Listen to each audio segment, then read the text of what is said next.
Hello, I'm Severin Suzuki speaking for ECHO, the Environmental Children's Organization. We're a group of 12 and 13-year-olds trying to make a difference. Vanessa Setti, Morgan Geisler, Michelle Quigg, and me.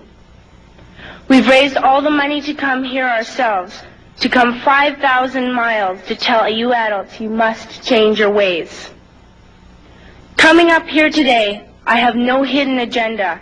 I am fighting for my future. Losing my future is not like losing an election or a few points on the stock market. I am here to speak for all generations to come. I am here to speak on behalf of the starving children around the world whose cries go unheard. I am here to speak for the countless animals dying across this planet because they have nowhere left to go. I am afraid to go out in the sun now because of the holes in our ozone. I am afraid to breathe the air because I don't know what chemicals are in it. I used to go fishing in Vancouver, my home, with my dad, until just a few years ago we found the fish full of cancers. And now we hear of animals and plants going extinct every day, vanishing forever. In my life, I have dreamt of seeing the great herds of wild animals, jungles and rainforests full of birds and butterflies. But now I wonder if they will even exist for my children to see.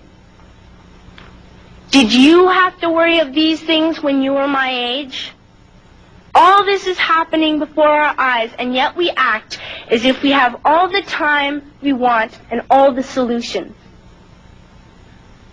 I'm only a child, and I don't have all the solutions. But I want you to realize, neither do you. You don't know how to fix the holes in our ozone layer. You don't know how to bring the salmon back up in a dead stream. You don't know how to bring back an animal now extinct. And you can't bring back the forest that once grew where there is now a desert. If you don't know how to fix it, please stop breaking it. Here, you may be delegates of your government, business people, organizers, reporters, or politicians, but really, your mothers and fathers, sisters and brothers, aunts and uncles, and all of you are someone's child.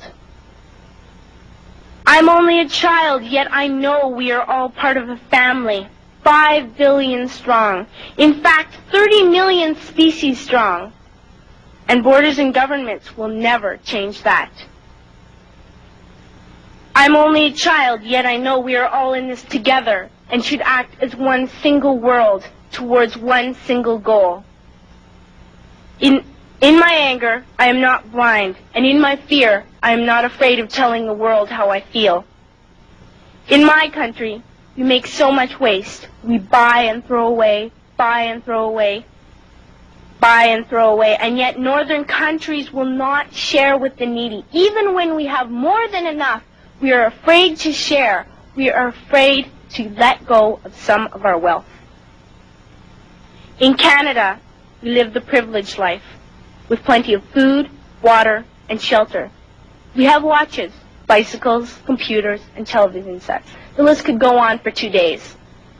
2 days ago, here in Brazil, we were shocked when we spent time with some children living on the streets. This is what one child told us.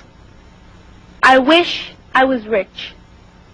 And if I were, I would give all the street children food, clothes, medicines, shelter, and love and affection. If a child on the streets who has nothing is willing to share, why are we who have everything still so greedy? I can't stop thinking that these are children my own age, that it makes a tremendous difference where you are born. That I could be one of those children living in the favelas of Rio. I could be a child starving in Somalia, or a victim of war in the Middle East, or a beggar in India. I am only a child, yet I know if all the money spent on war was spent on finding environmental answers, ending poverty, and finding treaties, what a wonderful place this earth would be. At school, even in kindergarten, you teach us how to behave in the world. You teach us not to fight with others, to work things out, to respect others, to clean up our mess, not to hurt other creatures, to share, not be greedy. Then why do you go out and do the things you tell us not to do? Do not forget why you are attending these conferences, who you're doing this for.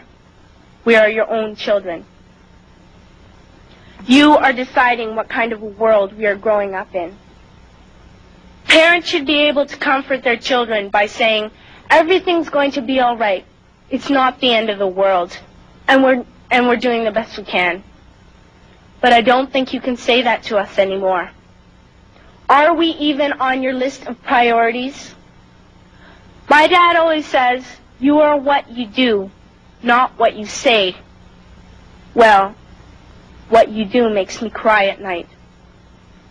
You grown-ups say you love us, but I challenge you, please, make your actions reflect your words. Thank you.